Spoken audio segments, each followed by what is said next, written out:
Our main speaker is Howard Rosenstein. He was going to speak last month, I remember, and then he was ill. I don't know what happened, but I'm hoping that you are much better now. So you are here, Howard. He is an original. He overcame all manner of political machinations to pioneer diving tourism in the Red Sea, while at the same time lobbying for and achieving protections for globally important but also fragile marine ecosystem. He did this first from the shores of Sinai, then from liveaboard dive boats, taking them as far as the Aldabra Atoll, Seychelles. Later, with his son Nadav, he pivoted this Fantasea brand to become a success in the underwater photography market. Howard was inducted into the International Scuba Diving Hall of Fame in 2009. And in his memoir, he finally shares some of his more surprising as well as favorite stories from the earlier part of his 50-year plus diving career. I think he's going to talk about this book, Treasures, Shipwrecks, and the Dawn of Red Sea Diving. We are very good in advertising books these days. I think this is the third month in a row that we are basically promoting a book. Howard, are you around to join us? Yes, I'm with you. I'm going to turn on the. Okay. That's very good. Thank you so much for joining us, Howard. How are you feeling? I'm on the mend. I'm on the mend. Thank you. You're on the mend. You're looking good. And I like this dinosaur picture behind you. Okay. It's really fun with the fins, and then is your face, and then there is a scuba on the back. That's really nice. Okay, thank you very much, Noor. Thank you.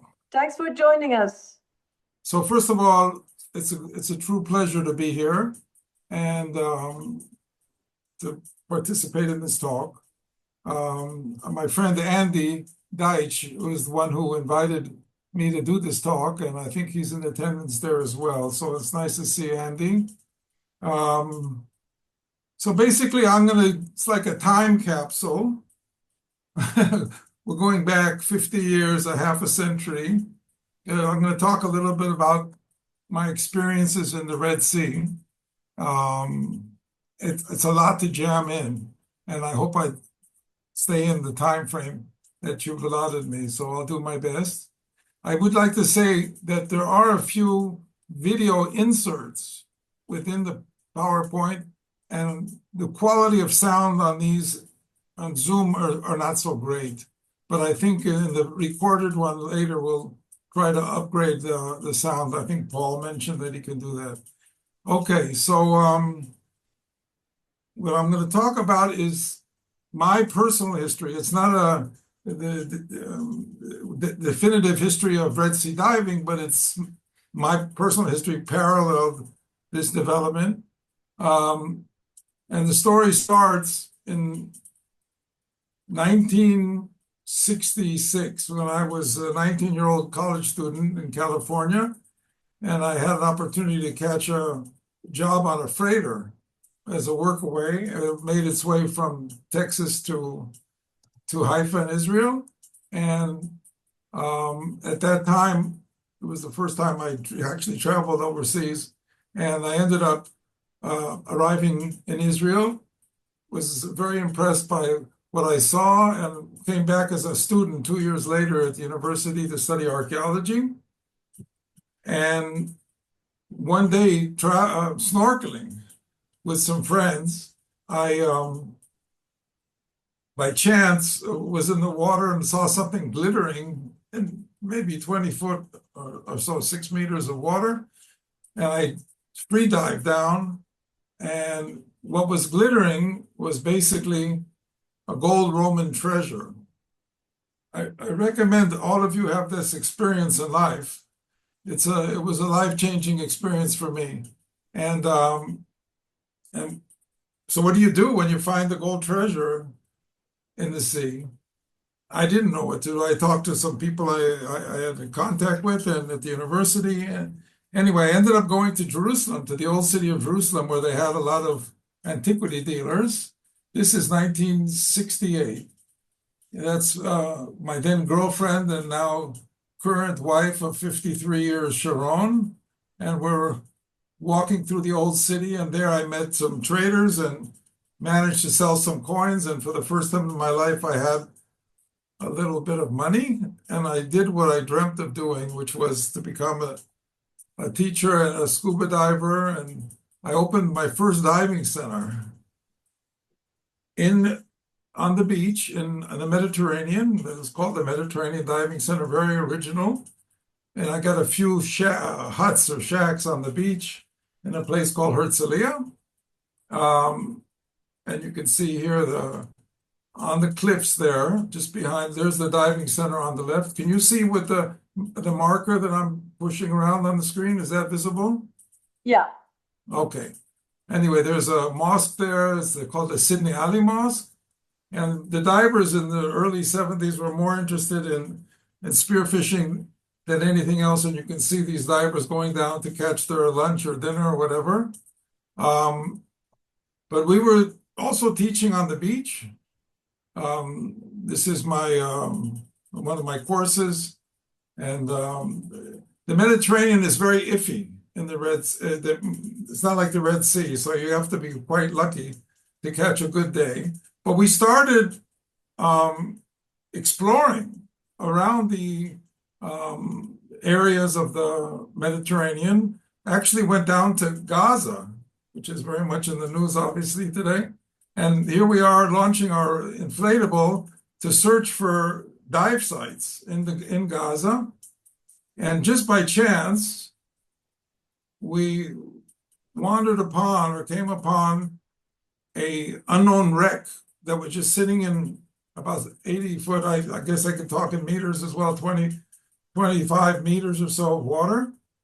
And I noticed that it had like a gun on the deck. So I became very curious, and I did some research, and we had discovered the wreck of the Amir Farouk. It's the flagship of the Egyptian Navy that was sunk in 1948. So it was quite a discovery, and it was quite exciting. But the truth of the matter is the Mediterranean, for tourism or something that you can count on for diving, is not so, it's not so bankable. The place where it was all happening was in the Red Sea. And this is in Eilat was at the time the gateway. The Sinai had just been taken over by Israel in 1967, and in the early 70s they constructed a road which went all the way down the coastline of the Sinai, on the Suez, on the Gulf of Aqaba side. And this was the launch into the future. We're going into the Sinai. It's just wide open spaces. We were exploring wherever we could to go diving along the coastline. You can see here the Eilat, and then going south down the coastline and all the way to Sharm el-Sheikh. What we saw were the native Bedouin tribes, very romantic, straight out of Lawrence of Arabia. But we also saw the remnants of warfare. There was the Sinai from time immemorial has been a highway of armies going back and forth and battlefields. And this is what we saw as we were driving down this road, everywhere. Like this is, many of you, I imagine, have been diving in the Red Sea and maybe in Sharm, and you saw the Tiran Straits, which is a very popular dive site, right? This or two cannons that were there to block the shipping, the Israeli shipping going up to Eilat in 1956 and in 1967. These were which preceded the military campaigns at the time. Also, near Ras Muhammad, in a place called Marsa Bareka, there were actually tanks on the shore. And when we were diving, we actually, between dives, would sit in the shade of the tank and hang our wetsuits on the cannons just to let them dry. It was kind of an extreme contrast between the beauty of the sea and the nature around you and all of these signs of war. One of the American film teams that came in the early 70s, came in the 70s to do a report was Jack McKinney, who was a famous photographer, filmmaker, and editor of Skin Diver magazine. And this was the opening of his film, God's Other World. An endless desert plain. And to the south, a great mountain range reaching deep into Saudi Arabia, across Sinai, and thence to Nubia on the African continent. Relics of destruction dot the landscape, stark reminders of the pathos and futility of war. Yet, in sharp contrast to this parched desert land, snuggling up against its shoreline is a body of water, just 20 million years old, young by geological standards, but so filled with wonderful and amazing sights, it is considered a mecca for sport divers. This is God's other world, the Red Sea. Okay, so the challenge for us, besides finding the diving and the discovery, was to convert this battleground into an international playground, if you will, a destination. And diving was, at the time, it's still quite different today, I think, but at the time, diving was the main activity. So we set up a camp in a place called Nueva, Neviot. It's a small village that took over the construction site of the people who built the highway. You can see very basic, very primitive. Our little van is over here on the edge, and we got a little property there, a little shack on the beach, and we set up the first diving center actually right along the Sinai shore. And here we were giving our diving courses right on the water's edge. And in the pre-dive briefing, the instructor here was talking about the possible dangers of sea urchins, lionfish, perhaps a shark or something, just talking about what you might encounter. And then he turned to his left and he said that probably the most dangerous thing here is getting run over by a camel, so just be careful. So we started to do the exploration from that base. We had our blue van with a boat on the top, and people would follow us in their vans. And one of the nice things about diving in the Sinai is you can just go right off the shore. You don't have to go take big trips on the boats. But we also use boats. And this is a small fishing boat that's going out to the Coral Island, just south of Eilat. This is a group of American divers, the first Americans to come to dive with us in 1972. We also use amphibious vehicles. We're driving along the shore, a coastline, and we look at something that might be interesting. And this was not ours, but we were using it to explore and discover new sites. And there's always the traditional way of travel in the Sinai. And sometimes we'd have groups that would go along areas where it was almost impossible to take a jeep. And the boats, by the way, were non-existent at that time, and very few boats. Anyway, we were heading south and we came across this beautiful bay. I would imagine some of you have been diving in Sharm. So this is Naama Bay in its virgin state. And this is after a year in Nueva, we decided to move south because we just found the diving farther south in the Sinai better.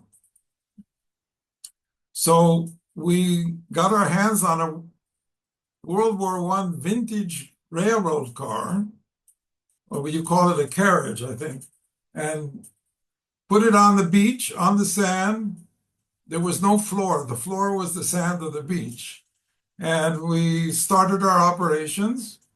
Of course, I needed living facilities, so I got a villa right next to the diving center, which was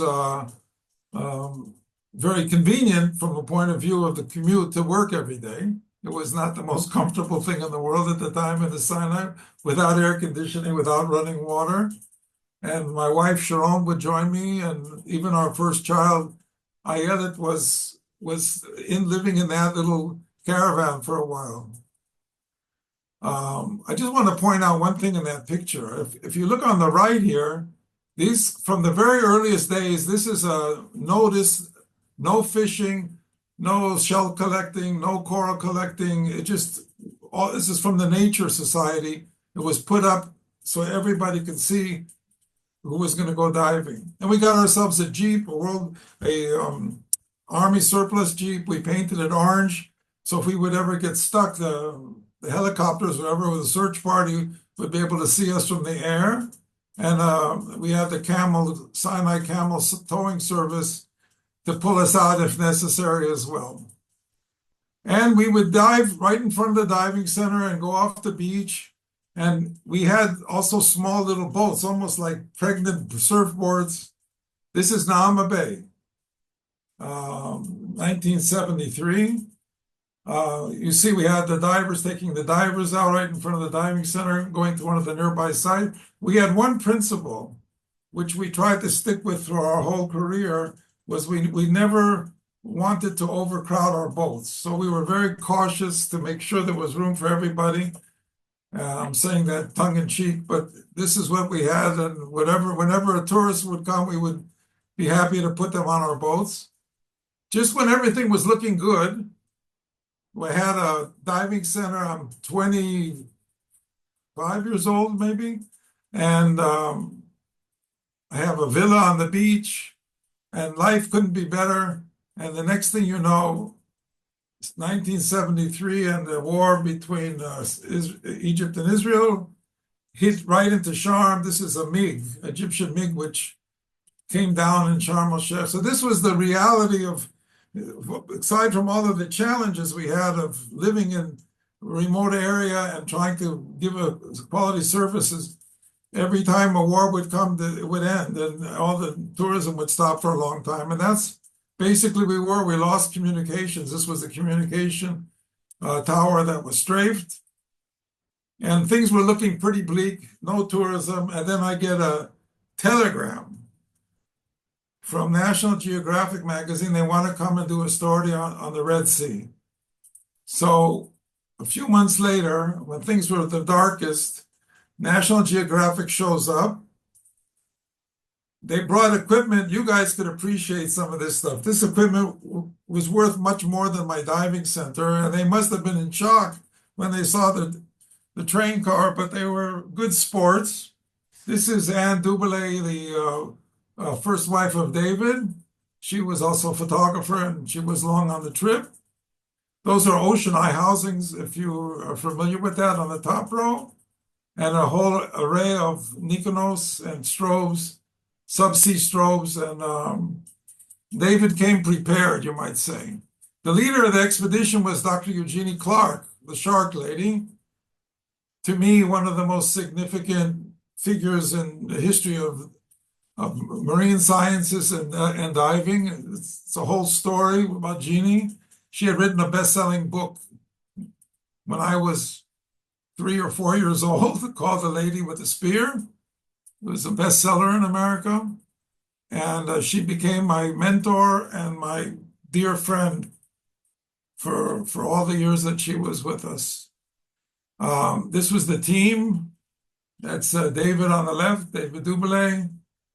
Jeannie, this is David's, I think, first big assignment for Geographic.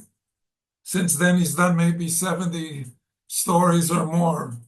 Jeannie in the middle and myself on the right. And that's my dad, who came from Los Angeles to participate.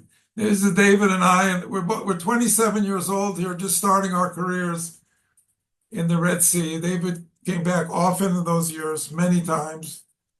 Most of our diving was done in a place, Ras Muhammad, probably the finest diving site at least in the Egyptian Red Sea, or one of them. At the time, it was the diving site. Jeannie wrote in the article, if she had one place to dive in the world for the rest of her life, it would be Ras Muhammad. Another popular site was the Tiran Straits. We talked about it previously. And this is when we saw what the gun emplacements were facing. And these are the Gordon Reef, Thomas, Woodhouse, and Jackson Reef. And that's the island of Tiran just there. And the strait and the passage was the shipping channels. Also, the temple was just a gorgeous dive site and one that provided us with a place to chill out and do night dives and not with the challenges of currents or depths or anything like that. It was one of our favorites. We had many sharks in that area at the time. I think you see them so often anymore, but in Sharm. But then there were many. And at one time at Ras Muhammad, we actually observed the mating or the foreplay and the mating of the gray reef shark. And you could see this shot of the bite marks that the males put on the females when they're making their move. And Jeannie was thrilled by what she saw. And she said, to her knowledge, it was the first time in nature, an open sea, that it was observed and photographed. We also had the Longimanus, the oceanic white-tip. This is the grandfather of the ones that you guys see now at the Brothers and at Daedalus. This was taken 50 years ago, a long time ago. Anyway, the shark, all of a sudden showed up shark fishermen, and we were fought against this because we did not want to see shark fishing, especially around our areas or at all. And this is quite early. Now it's quite common and popular to fight for this, but we put up a real battle. Just check out this little clip for a second. We have got visitors. Who is it? Trouble. It's an old rival of Howard's called Big Alex. He's a shark fisherman. We've got people in the water. Yes, I've been here since morning. You're driving my sharks away. Get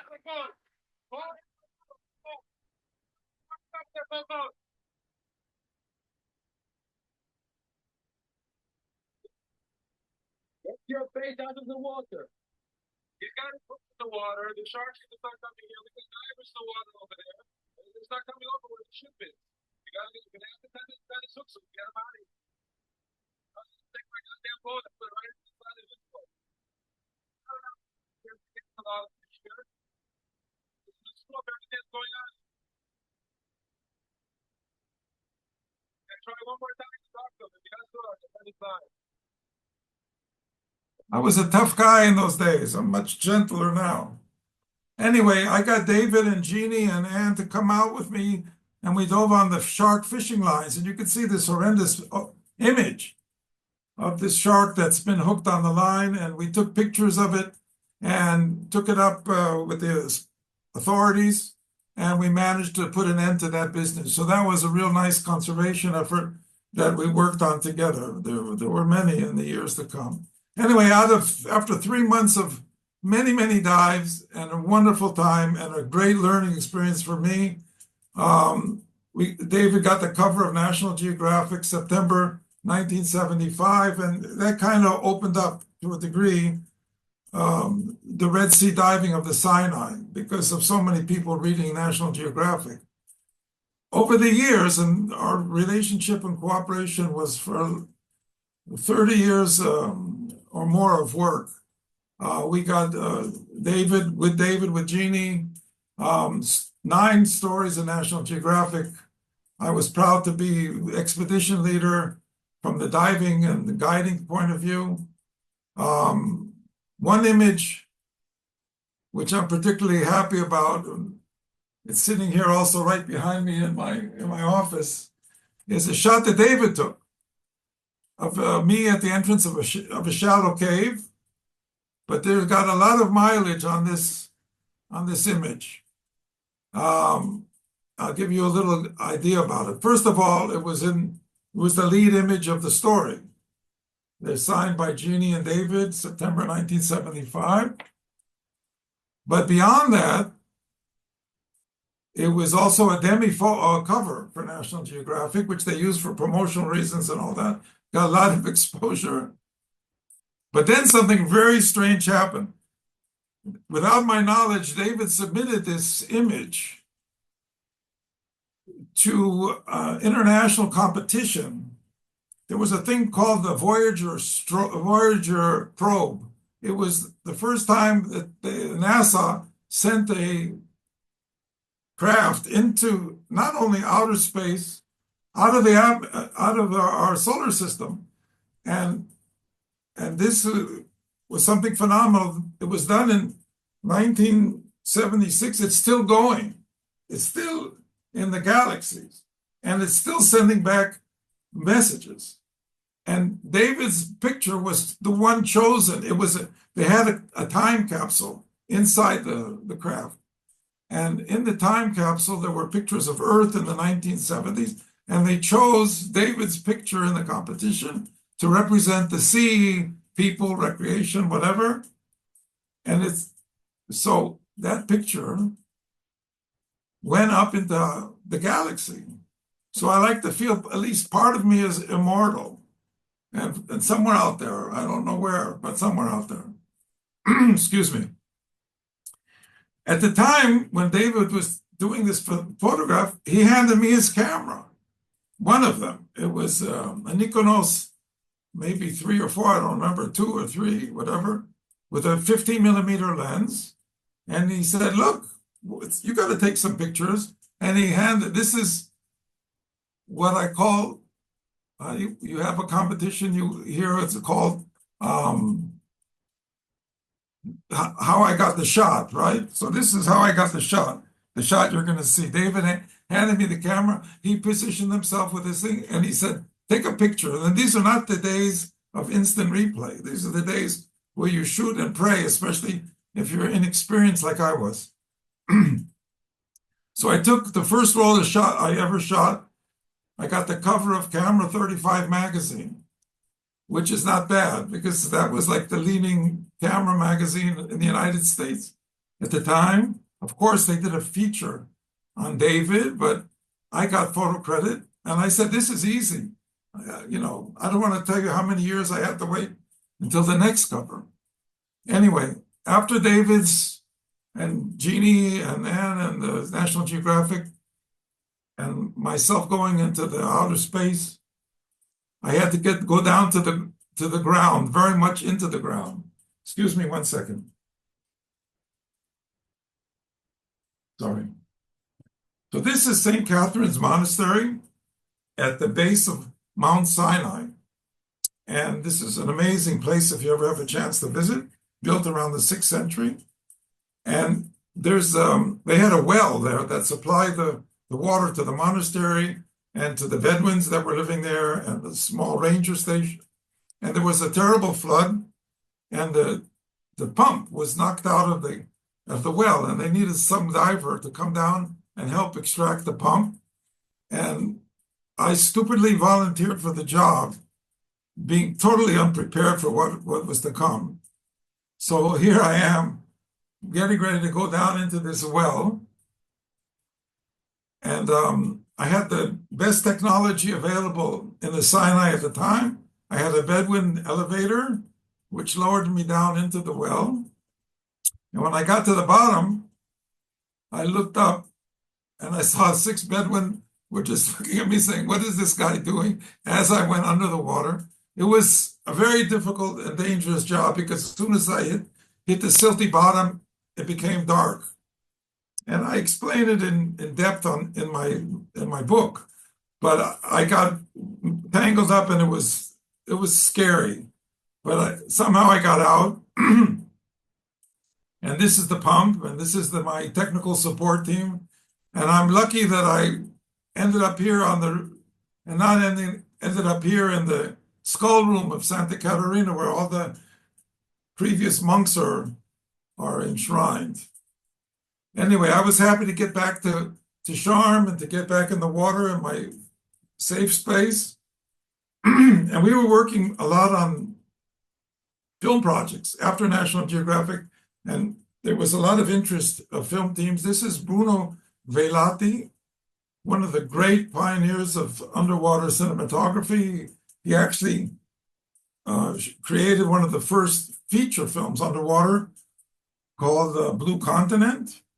And he was there to show that animals, that the Jaws had just come out and there was all this fear about sharks and animals in the sea, and he wanted to prove the difference. So he was taking animals, excuse me 1 second. he was taking what were considered dangerous animals and showing that they were not so dangerous. So I won't go into the whole thing, but the sequence that he was shooting in Sharm was moray eels and manta rays. And here's a little clip of the film. I'm dubbed in Italian here.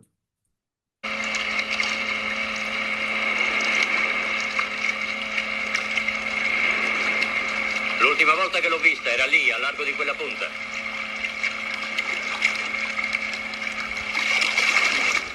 Guardala, è qui sotto la barca.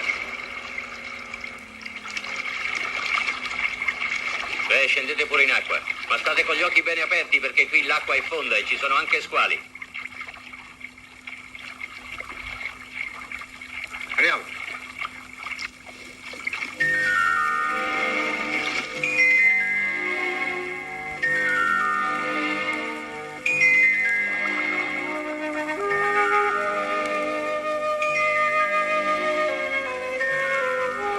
Anyway, that lovely diver was a very famous model.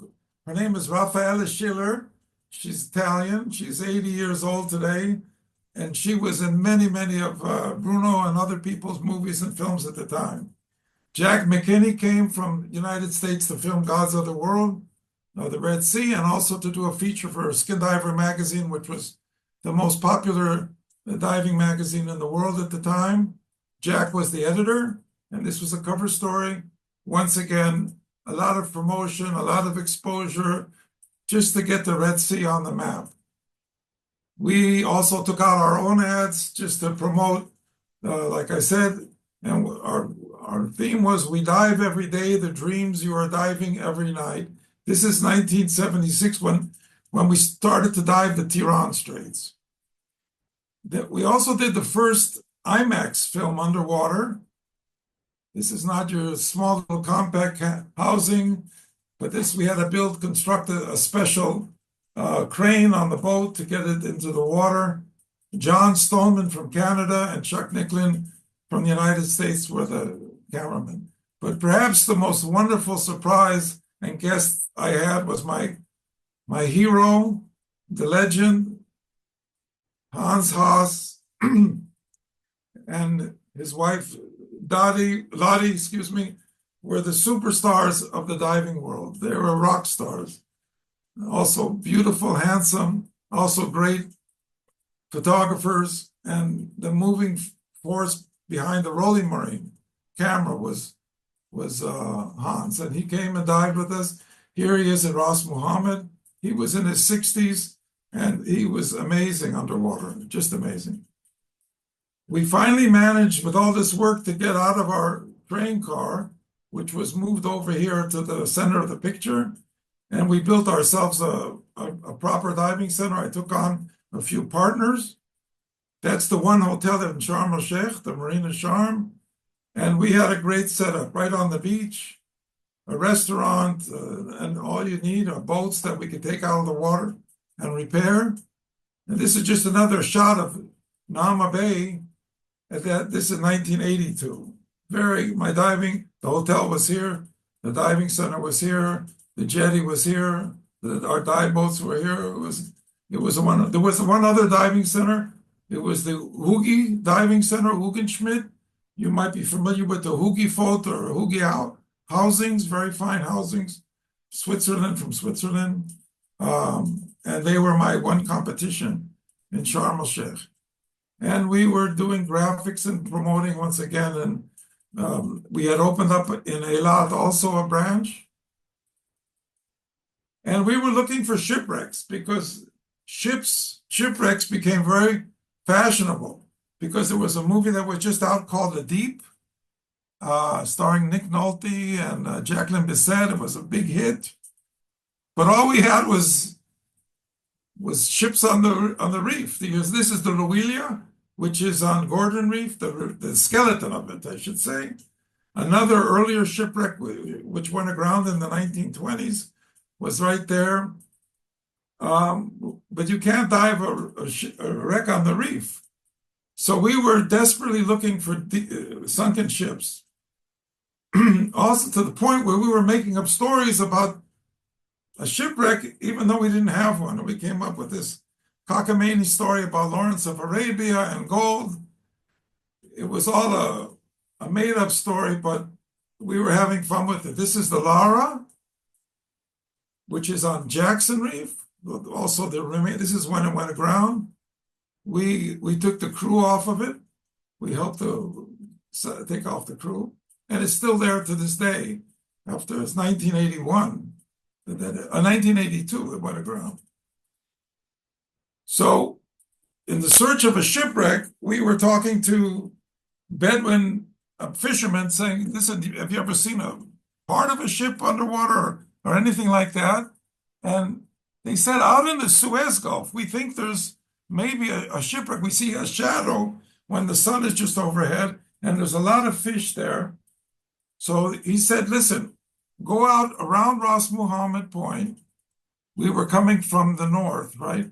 And this is Marsa Baraka Bay. And we go around the Ras Muhammad, and he said, once you hit Ras Muhammad, smoke 3 cigarettes. After the 3rd cigarette, you should see some waves in the middle of the sea. And this would be Shab Mahmud, the reef of Shab Mahmud. And there you should find a wreck. And sure enough, after 3 cigarettes, I hit the water, and it was the Dunraven, which was the first diveable wreck, at least in the Sinai. And it was an instant sensation. And you know, a shipwreck is a time capsule. It's an ecosystem. It's incredible marine life, especially when it's shallow and in clear water. And it was in the lee, on the lee side of a reef. So it had all the perfect things for divers to do. The BBC came out and did a movie called The Mystery of the Red Sea Wreck. It was on a program called The World About Us. And that also did a lot to bring diving tourism to the Red Sea. And this is the BBC did a lot of research. They also found out that Lawrence of Arabia had nothing to do with the wreck, so kind of it blew our story.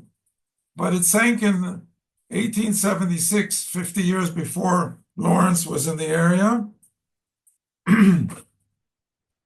We never found any gold, but we found the kitchen sink and a bunch of beautiful bottles and plates and portholes and whatever. So that was a big find. Unfortunately, the next shipwreck created a lot of problems. This is now a few years later, and this, you've heard of the Yolanda. The Yolanda was the ship that went aground at Ras Muhammad, right on Shark Reef, the most beautiful dive in the Sinai. And it was causing great havoc.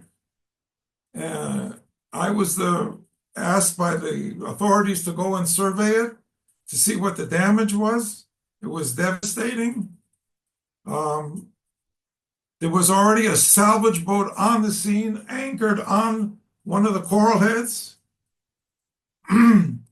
And we made a big campaign to get that salvage stopped, first of all, because it would have been greater damage to the reef. This is just to give you an idea what it looked like underwater. There was sinks, toilets, pipes, nylon, rolls of industrial nylon, everything that you don't want to have in the sea, especially at a place like this. Even a BMW car. And there was a perfect place for a deco stop. I think some of you may have dived with David Dubélé, but you never saw him in such a risque situation. This was in shallow water, and there were hundreds of these. And there might even be still some today. I don't know. I haven't been there lately. Some of you could tell me at the end. Anyway, from there, Jeannie went up to Cairo. She was as a judge in a photo competition, and there she was approached by a young guy, a diver, and she started talking. And anyway, this guy invited her to meet some friends and talk about the Red Sea, and because this is already the time when the Sinai was going back to Egypt after the Camp David Accords. And Jeannie, the young guy said, listen, come to my home. I want you to talk more. Jeannie went with him to his home. His home was the presidential palace. Jeannie's talking to him about diving in the presidential palace, and he gets up, he says, listen, I got to tell my father about this. And he goes out of the room, comes back 5 minutes later, in tow, Anwar Sadat, the president of Egypt, and Jeannie enthralled Anwar Sadat about the possibility and what's happening in the Sinai, and also the plea to keep Ras Mohammed as a nature reserve. This is very important. Anwar Sadat sent his cars, his Land Rovers, with a team of scientists and officials to Sharm, the first time in history, sitting right in my diving center, talking about the future, about the nature, about the conservation, about the diving. Here's just a very brief reporting of the American television about this visit.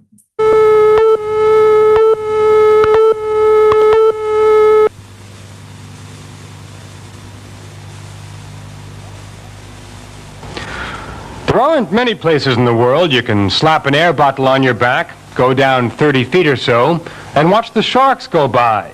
In fact, just about the only place you can do it with some hope of living to tell the story is in the Red Sea off Ras Mohammed, the southernmost tip of the Sinai.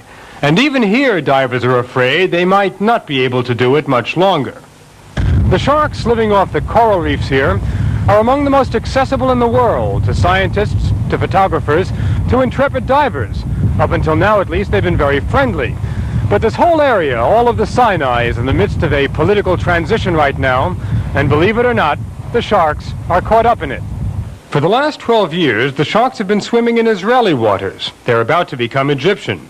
Anwar Sadat is gradually regaining control of the entire desert and its territorial waters. Israel is giving up what it conquered by force and what it learned to love and protect. The Israeli occupation may have been controversial politically, but ecologically it was a masterpiece. The Israelis set up nature reserves. They passed and enforced tough legislation protecting wildlife on the sands and in the sea. As Americans were instrumental in orchestrating the peace between Egypt and Israel, Americans are getting involved now in pressing for continued conservation, particularly of the magnificent coral reefs off Ras Mohammed. Marine biologist Dr. Eugenia Clark, professor of zoology at the University of Maryland, is spearheading a campaign aimed at convincing Sadat that what he's getting under these waters is worth taking care of. The Egyptians don't have a conservation program developed yet. They are very much aware of the problem and they're starting to develop it, but they're like just infants in this field, and the Israelis have really worked out all the problems. They don't allow spearfishing, they don't allow any abuse of the reefs and marine life, because people come out here and they think each person wants to take back one shell, one piece of coral, one shell. They think, what harm is that? But when you get thousands of people coming to one area and picking off the prettiest shells and corals, you have nothing left in no time. I think it's the most beautiful place in the whole world. Dr. Clark went to Cairo recently to take her case to the president. Sadat responded by sending a small team of Egyptian officials, scientists, and scholars to Ras Mohammed, the first such trip made overland in almost 25 years. They were subjected to 3 days of well-intentioned Israeli propaganda on how they, the Egyptians, should take care of their land and their world leader. Anwar Sadat receives a lot of petitions. Here's a lot of pleas. This is one he probably hasn't heard before. Save the sharks. Bob Simon, CBS News, in the Red Sea. Okay, so shortly after that, I was invited to make a presentation in Cairo to the bilateral tourism talks. Once again, talking about the Sinai, about the nature, and it went very well. The Sinai then was divided right down the middle, and the border was Ras Mohammed. You see a barrel right at the top of Ras Mohammed, And that was the halfway, all the way from Ras Mohammed to the Mediterranean. The Sinai was split. It was an interim thing. And they had a border there. And if we wanted to go diving, we had to go to the border, get our passport stamped, and then we could dive in Ras Mohammed. Then Anwar Sadat and Begin came to Sharm for a summit next door to my diving center, and they realized that they didn't have any chairs or a table for the talk. So I ran over and got a couple of chairs and a table from my restaurant and just prayed all through the meeting that one of these flimsy chairs wouldn't collapse and create an international incident. Anyway, it was a new dawn, a new day, and so it was until the Israelis left the Sinai in 1982. I was working with Egyptian and Israeli officers mapping out the dive sites. We even risked a nighttime cruise across the border. The border was here, going all the way. We had an American flag vessel, and we went over and snuck over to Shadwan Island just to see what the diving was like. This is 1981. And over to Abu Nuhas, which, for all the years we were searching for wrecks, we found a graveyard of wrecks right there. So at this time, they were still above the water, some of them. And we found the Carnatic. We dove along the Carnatic. Anyway, the peace treaty is moving along. This is the U.S. Ambassador, Samuel Lewis, who was an avid diver and who was very helpful in getting all the permits and arranging everything for us to do things and go places.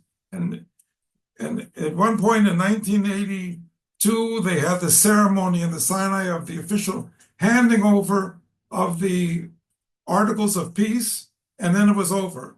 And from that ceremony, he came to dive with us in Sharm. There's no time to waste. The waters where the wreck lies, beyond Ras Mohammed Point, may soon be handed back to Egypt, and word that the wreck may be Lawrence's gold ship from 1917 is luring other divers from as far away as Germany and Sweden.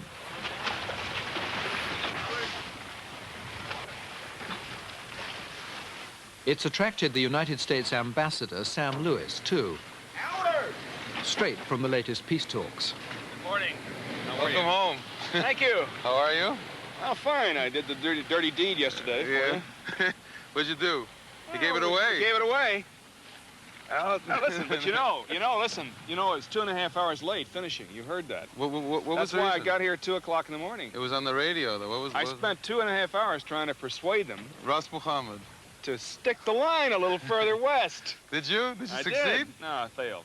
You failed. But I really worked at it. 2.5 hours, we had 200 people sitting out there waiting for the ceremony, and the sun was getting lower in the west. And there I was arguing for your damn dive sites. And it didn't work. Well, maybe we'll get it next time. Yeah, you think so? But did it go okay? I mean, we pretty, in the end, it worked out okay? No, it worked out fine. Yeah? We had to talk to Sadat and to Begin on the phone and straighten out a few last-minute problems. Really? You think I'll be able to For operate? 3 years, anyway. For 3 Anyway, it was a very dramatic and dynamic time, and I personally was in favor of the peace treaty, even though I lost my business, because I think peace is more important than anything else. The troops, 82nd Airborne, showed up in Sharm. They were the MFO, the multinational force, and they were going to supervise the peace treaty. They're marching down the highway. This is what the local reading committee looked like. Anyway, this was the town that the Israelis built in Sharm called Ophira on the cliffs. And they had a lowering of the flag ceremony.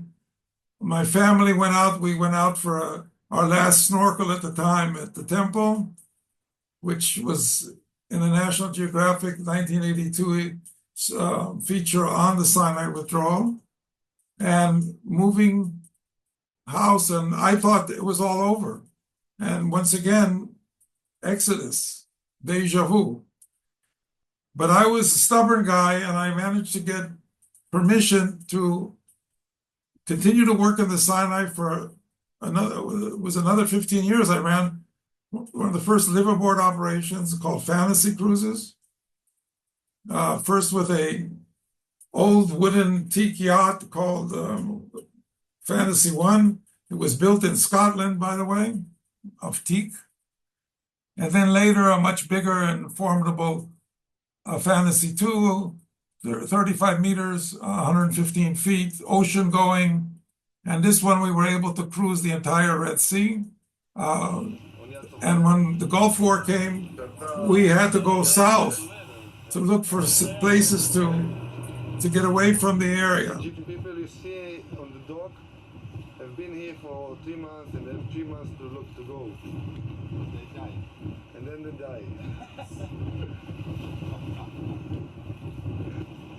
Then they lose.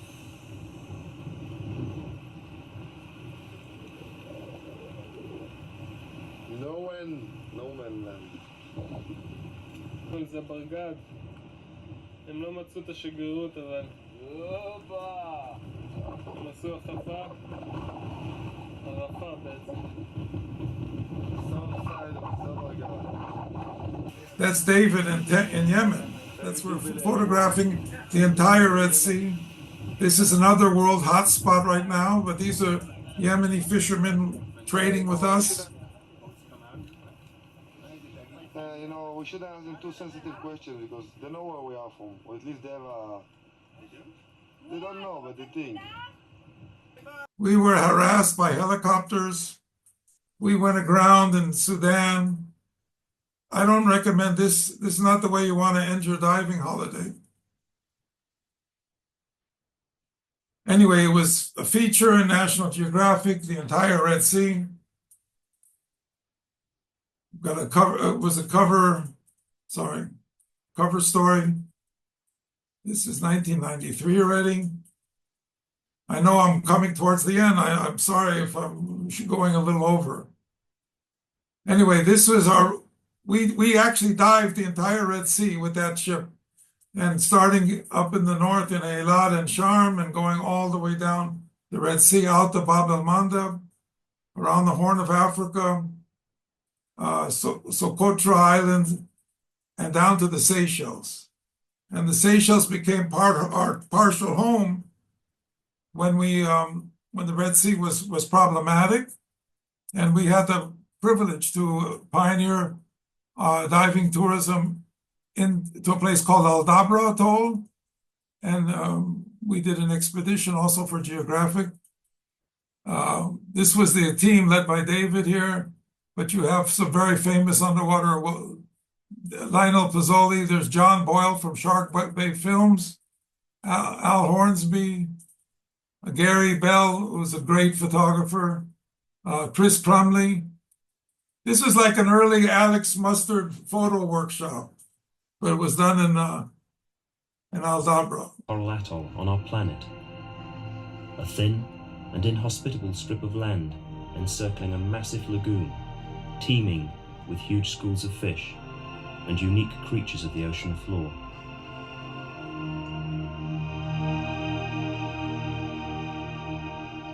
And if your imagination runs so wild, then you have come just a part of the way to recreating the mystery and magic of one of the Earth's most remote and inaccessible islands, and one of the ocean's most closely guarded secrets, Aldabra.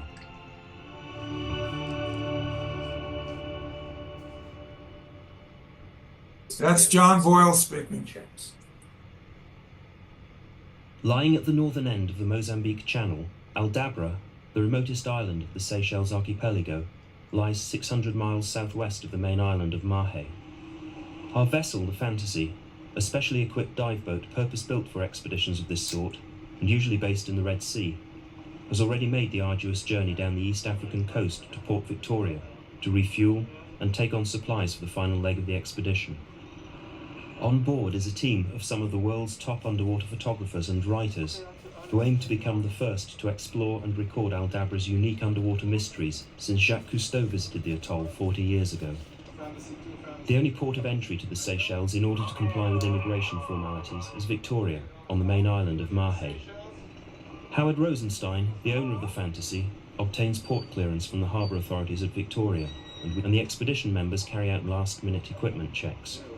David Duboulet, National Geographic's underwater contract photographer, has travelled to many of the world's most obscure places, world's largest coral atoll, covering an area of some 200 square miles.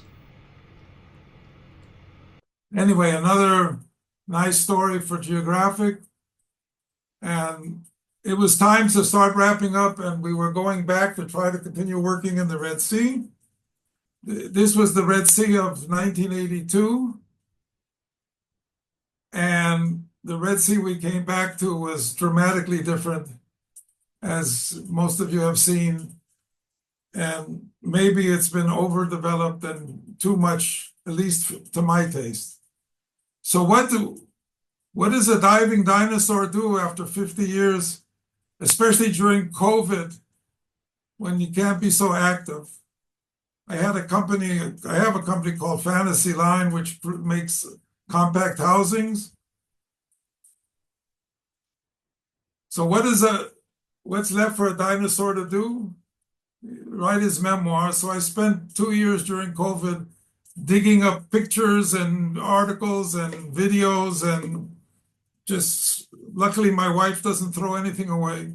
So I was managed to put it together with a wonderful British publisher, Alex Gibson from Dived Up.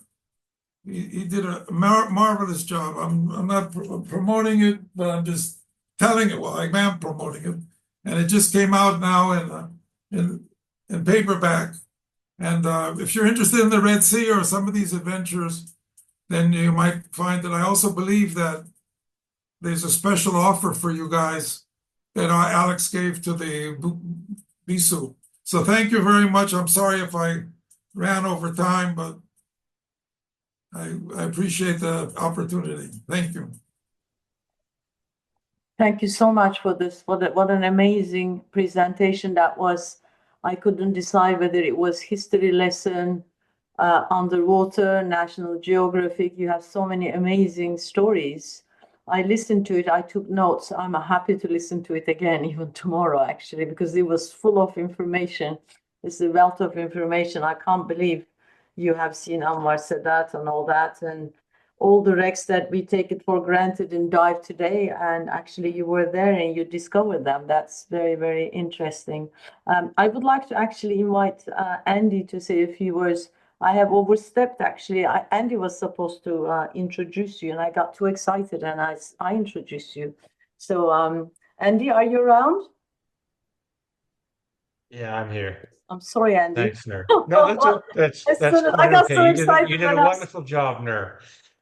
I'll just summarize by last year after the book first came out, I reached out to Howard. I happened to be in Israel visiting my dad, and I said, "Hey, can I buy a copy of your book, and can I get a signed copy?" And he invited me up to his beautiful home, just north of Tel Aviv, and I went, and his home is a museum. It's a marine museum. It's amazing, and we quickly became friends over shared stories, mutual friends, and diving, and we've met a couple of times since. But the book is wonderful, so I will just recommend the book. If you've dived the Red Sea, there's many more stories in it than what was shared in that presentation.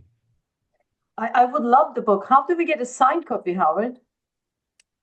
That could be arranged. I think Alex has some signed copies in England. Yeah. He'll be in touch. He's a member, I believe, of your organization. Of course, Alex. he's our president. No, it's Alex. No, Gibson. no. I know the other Alex. It's the other Alex. The other Alex, no. Other Alex. It's owner of it's Dive Alex. Publications, no. What about that? Yeah. Well, somebody could post it or let it be known, but there's yeah, it would be my honor and pleasure for you to have it. And it's not just a diving book. It's a book about life and challenges, and there's 200 original images, many by my dear friend David Duboulet, who is gracious enough to write the foreword with Sylvia Earle of the book. and to contribute beautiful photographs as well. So if that type of stuff resonates with you, then I think you'll enjoy it. I'll definitely get a book. And when you're in London, maybe one day, we can just have it signed by you. Do you plan to come to London at all, or the UK? Yeah, sure. London is great, and I've been there many times. But used to go to the diving shows in Birmingham and wherever. But when I'm not doing this, I'm promoting my company Fantasea, so I go to a lot of the diving shows as well. So yeah, it would be great. Thank you. I loved your presentation. You're a good storyteller. You found all these documentaries, the videos and photos to support the presentation. That was fantastic, all the way from 1969, whatever. It was fantastic. Now, I have one question for you. What's the connection with 3 cigarettes and the Dunraven wreck being seen? And how do you feel after 3 cigarettes in diving? I don't smoke cigarettes, so I smoked a pipe. So I had one of my crew smoke the cigarette. No, the Bedouin, so they didn't have the GPS and they didn't have the charts, and I'm saying, well, where is this place? And he says, look, go in the direction of the sun, which is, and where the setting sun goes, smoke 3 cigarettes. I see now. I don't know if they were king size or short ones, but as soon as we got within the range, there was a bit of a chop, and it was a few kilometers off the shore. You know, mostly the fringing reef of the Sinai is right on the shore. But this this reef called Sha'ab Mahmoud, now Sha'ab Ali is the next structure like that where the thistlegorm is, about 10 kilometers farther up. But this was right in a lee in our protected area. It was perfect. But the 3 cigarettes were just an indicator of how long it should take before you get to the site. That's all. I understand now. Initially, while I was listening to it, I couldn't understand how come you see it with the 3 cigarettes. Now I see. Unbelievable. Despite all those primitive GPS, whatever, you found everything. And then you are friends with David Dubilet. That's fantastic. So Pete just put all this, it's all on our email, actually, the paperback edition, the coupon with the BSoUP coupon, etc. I'm so glad we just gave you space to talk about this wonderful book. Thank you so much for coming here and presenting to us. It's such an honor to meet you. Thank you for having me. And I, by the way, enjoyed your meeting, and the images that were projected were amazing. And Saeed's judging was very right on, spot on, as I say. And the bird photography, I'm a big fan of bird photography. So I enjoyed myself very much. And now it's midnight and I turn into a pumpkin. Yes, that's the pumpkin hour. Thank you so much. Thanks, Howard, for your stories. And Thanks, Howard. We'll be in touch. Talk to you later. Bye-bye. Thank you. Andy. What a wonderful introduction you did for us, Andy. Thank you so much. That was fantastic. Thank you, everybody. I assume you can't ask questions because it's the pumpkin hour now and Howard needs his rest. It was wonderful to have you all. Thank you so much. We were at 1.41 people, but now it's down to 19. Good night, everybody.